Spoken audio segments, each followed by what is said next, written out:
Hey guys, welcome back to another episode of the Mind Muscle Connection podcast. Today is a solo episode, and I have a topic I want to dive into, and that is how you can improve the quality of your training when it comes to muscle growth. But before I do that, I just want to go over a few ways you can help support the podcast. So, first, if you found this podcast to be helpful in any way, if you could leave a rating and review, and that will help more people find this podcast. Again, I appreciate everybody who listens, but again, obviously want to continue to expand my reach and whatnot there with that. So again, if you found this to be helpful anyway, ratings and review will go a long way, and can subscribe as well too if you're watching on YouTube, or even if you're on Apple Podcasts or Spotify, subscribe as well too there with that. So awesome. Next, I have my free masterclass on body recomp, what it is, how to do it. I go over the training for it, how to set up your nutrition, just the ins and outs and things that actually matter for body recomp. So again, the link to that is in the show notes. Next, I have my nutrition periodization masterclass as well. So I go over each nutrition phase, how to set it up, the mistakes, adjustments you need to make. And again, I go over each phase there with that. So the link to that is in the show notes as well. So check those out. Next, if you haven't yet, give me a follow on Instagram, Jeff. That's where I'm most active on social media. And then also I'm just a DM away if you have any questions as well too. So if there's anything that comes up during this podcast that you're not sure on or you need clarification on, definitely reach out to me on there. I checked out my Spotify page recently, and I see there's a few questions from people on there that I get no notifications on that whatsoever. So again, if I don't get back to you on those things, just reach out to me on Instagram, and that would be Instagram would be the best place to reach out to me too, and just ask me your follow-up questions there with that. So with that out of the way, let's dive into today's topic. So like I said, I want to talk about how to improve the quality of your training. I feel like a lot of times people, if you feel like you need to do more than 3 to 4 exercises for one muscle group in a workout, you need to improve the quality of your training. You're working out and it's like, hey, I need to do 8 different exercises for this muscle group to feel like I had a good workout. If that's a case, there's something along the lines here that we can improve. I'm going to go over multiple things that you can improve here with that. I know for me back in the day, I wanted to build muscle and I wanted to come on quicker. So I was like, hey, the more I can do, the better. Just hammer away at certain muscle groups. It's like chest day. All right, we're going to do the machine chest press. We're going to do the decline machine chest press. We're going to do cable flies. We're going to do machine flies.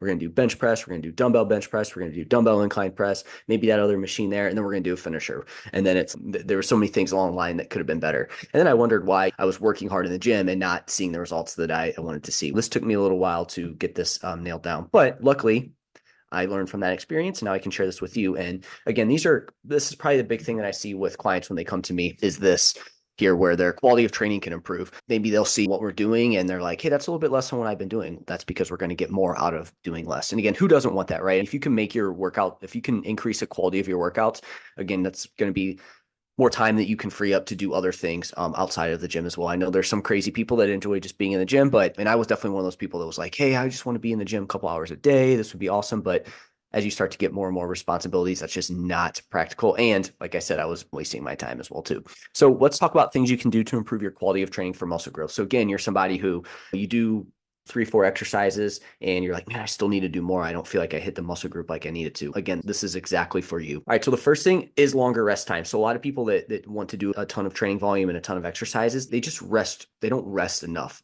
in between sets. They're not really, because they're not pushing themselves hard enough. I feel like they can get away with less rest. And so it's just this trickle down effect. Okay, I need to do more and more. And I do think there's something to doing more volume. And I do think there's something to, I had Brian on the podcast recently. I think that episode will be live now by the time this comes out. If not, check out episode, I think 432 with Brian. We talk about training density.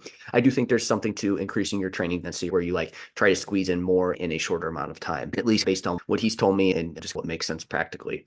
But in saying that, I do think people under rest on a lot of things. And part of it does probably come down to just not pushing themselves hard enough. So some of these are interrelated, and we'll get into some of these. Make sure you're resting long enough in between sets there with that. Now, again, there might be certain protocols you use that call for short rest times, incomplete rest times, myo rep sets, rest pause sets, drop sets, things like that, you may purposely take incomplete rest for that. Also, with the research around rest times is that if you're doing 3 sets of something and then you do 3 sets with short rest time, let's just say 30 seconds, and you do 3 sets with 2 minutes, resting longer will lead to more muscle growth over time. However, if we can add in more sets, and again, what does that actually look like? Maybe you'd have to do 4 or 5 now with that 30-second rest. That can be something that potentially works out. But again, I would say that if you only feel like you need 30 seconds and you want to just keep going, you're probably not performing your best on those sets later later on. And again, does that come down to maybe you're not pushing yourself hard enough? So I think the rest times is less of a direct thing and more of an indirect thing, right? Probably more so something from like you're just not pushing yourself hard enough. Maybe you're going for the wrong adaptation. Yeah, you are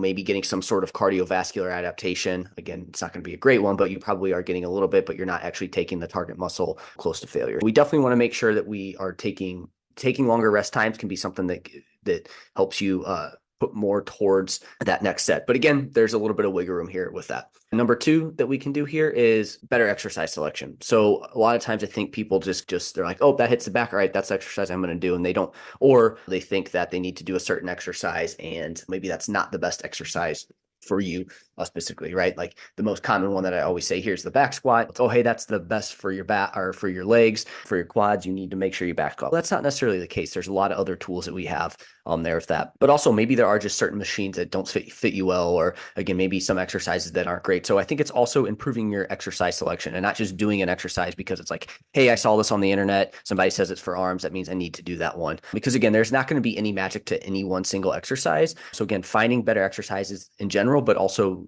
ones that fit you as well too. Number three, getting close to failure. And this kind of goes back to the longer rest time. So basically more training intensity, more effort, I guess I would say, and consistently, because I think people can push themselves like once every 2 months, or they can push themselves every once in a while. Can you do this regularly? So I think the big problem that people have is they stay 4, 5, 6 reps away from failure. It's like they don't really want to push themselves as close as they need to failure. So just pushing that a little bit more. You don't necessarily need to go to absolute failure where you can't lift anything anymore, but you definitely want to make sure that you're getting relatively close to failure. I think anywhere from 1 to 3 reps in the tank is good. And people hear 1 to 3 reps and they think that's easy, but it still is challenging. What you think may be your 3 R, what you think may be failure could be closer to 2 to 3 RIR, right? What you think is 3 RIR may be closer to 6, 7 RIR. I just would push you there to make sure that you get a little bit closer to failure, have that effort there, and make sure that you're pushing yourself over time. Again, you don't, like I said, you don't need to go to failure. If every set you just fly through it, you don't really feel like you need to push yourself, you're just checking the boxes, chances are you could probably push yourself a little bit more. And I think that's a big thing, right? There's also nothing wrong with doing this from time to time where you do just check the boxes, get in, get what you need to get done and get out. I think from time to time that's going to happen. But if you regularly do that, you're not going to be as happy with your results as you could be. But again, I think this ties into the rest times. If you're not really pushing yourself, it's like you don't need as much recovery. So then you feel like you need to do more to make up for that. Whereas if you actually really take your target muscle close to failure, you're not going to feel like you need to do 4, 5, 6 exercises. Because again, so I think this one probably should have been the first one I brought up and is at the top of the pyramid here, or at basically the base of the pyramid, however you want to look at it, is this is probably the most important thing, is have that effort, train closer to failure. And that's probably the first thing you can do to improve the quality of your training, right? Because I think all this comes back to if you're just trying to do a bunch of stuff, you're never really actually taking the target muscle close to failure. And because of that, you can do shorter rest. You can do a bunch of stuff because you're not actually fatiguing your body. And I think the hard thing with getting close to failure is, again, it's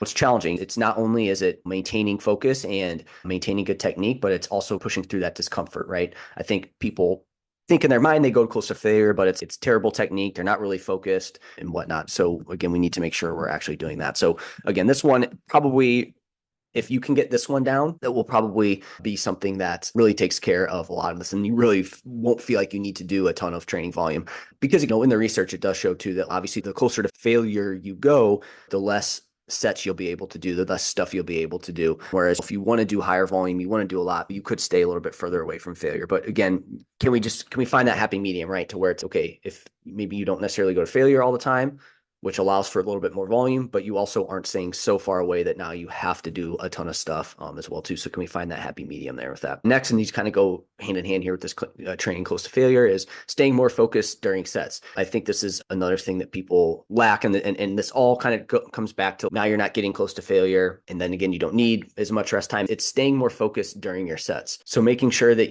as you get closer to failure, you're staying focused. You're focused on the task at hand. You're not thinking about your next exercise you're doing. You're not thinking about the next set. You're not thinking about what you need to do later. You're not thinking about the issues you have outside of the gym, right? You're staying focused and you're maintaining that focus, because again, that's going to allow you to really push things closer to failure and stay in tune with what you're doing.